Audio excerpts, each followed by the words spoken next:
George sat on the park bench, holding his head in his hands. He'd already turned away a couple of concerned passers-by, assuring them, between sobs, that he would be all right. And he would. He knew. Experience told him that.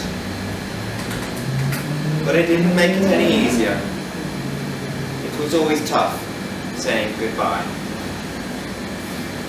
It hadn't helped that he'd broken one of his cardinal rules.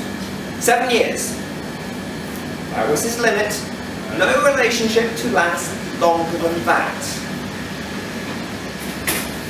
But he'd been with Ellie for 9 blissful years, before the bolt out of the blue, before the "I can't be with you anymore," triggering tears from both and bewilderment from Ellie.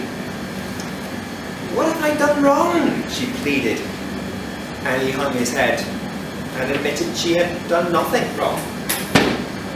"It's not you, it's me," he lamely muttered. "Is it a younger woman?" she asked, face blotchy and red, fists balled in anger. He choked back his response, shaking his head. He had left it too long. And they were all younger than him, anyway.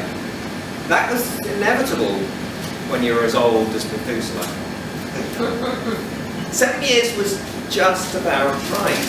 Any longer and niggling doubts crept in. Comments about pictures in the attic turned from wry amusement to sullen fear, as one of the pair put on a few pounds, found a few more grey hairs, a few new lines permanently etched on their face. And the other? The other looked exactly the same as the day they met. So, though it hurt, every single time, George knew to break up before the discrepancy between his claimed age and his looks morphed from lucky you to uncanny. It was for the best, in the long run.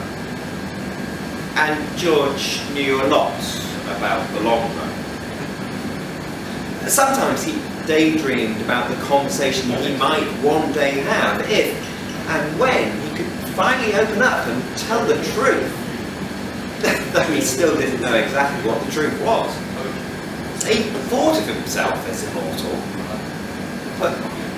and indeed he hadn't aged these last 900 years, but only an infinity of time could ever prove his supposed immortality.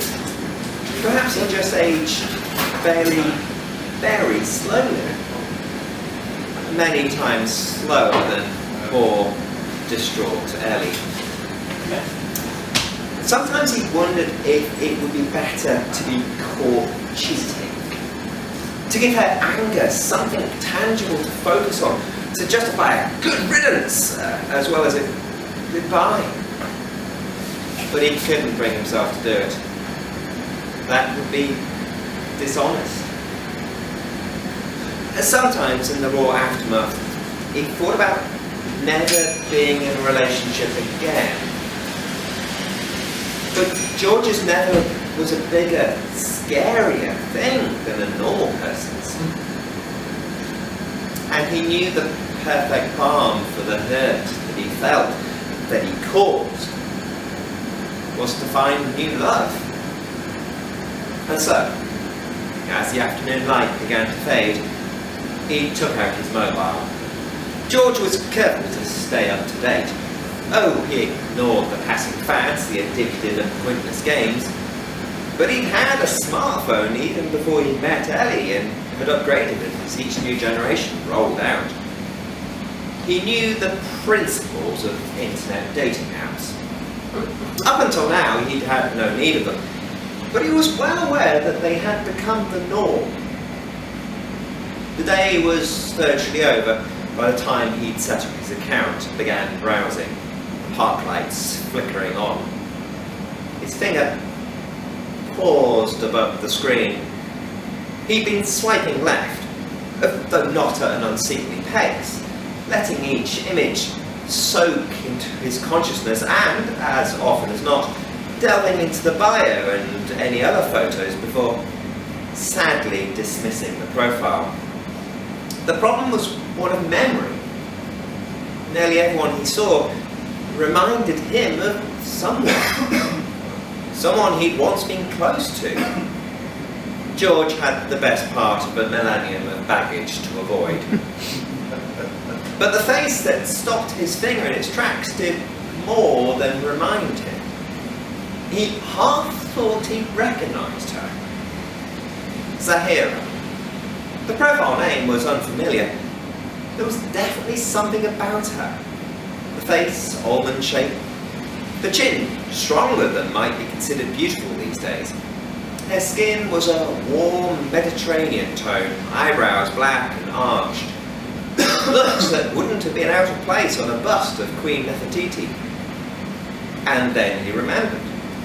He'd seen her, or rather someone who looked just like her, standing at the entrance to a recently opened tomb in the Valley of the Kings, while he'd been in the employ of John Gardner Wilkinson, one of the early British Egyptologists.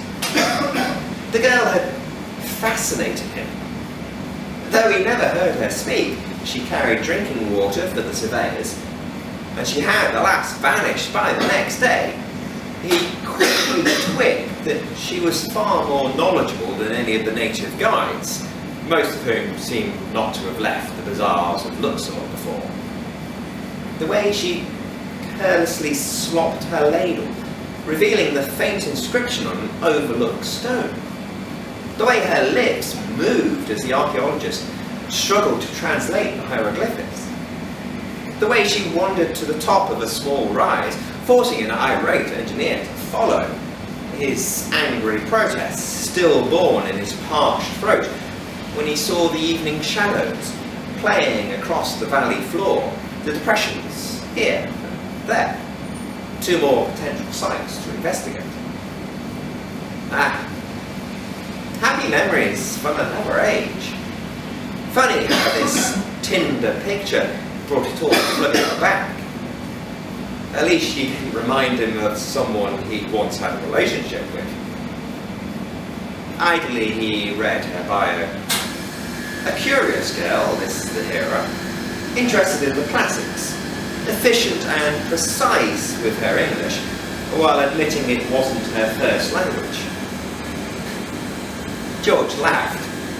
Nor strictly was English his, or rather not this English, an older one, only just beginning to absorb the words of the conquering Normans.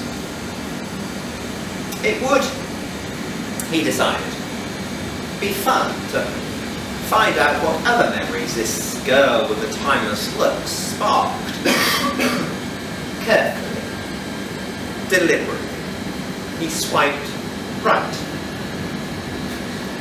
Though there was every chance she would not reply. In his long lifetime, he had been rebuffed many times. The hurts inconsequential compared to that he had to go through every 7 or 9 years. There was an echoing chime from directly behind him, and he turned, startled, to see a woman holding her mobile phone. "Hello, George," Zahira said, smiling at his shocked expression. "Sorry, I'd already worked out there couldn't be many other Tinder users in the park at this time of night. It's probably very rude of me, but I've been waiting to see what you did next." For the first time since the Enlightenment, George found himself tongue-tied. The way she gently smiled, the way she held herself erect. This was not a girl who reminded him of another, glimpsed for one surprising day 2 centuries earlier. This was that girl. "Are you immortal?" he asked, hardly daring to hug. She reached out, took his hand. Her skin warm, and the touch like coming home after a long journey? I'm not sure, she laughed into the dusk. Ask me again, in 100 years' time.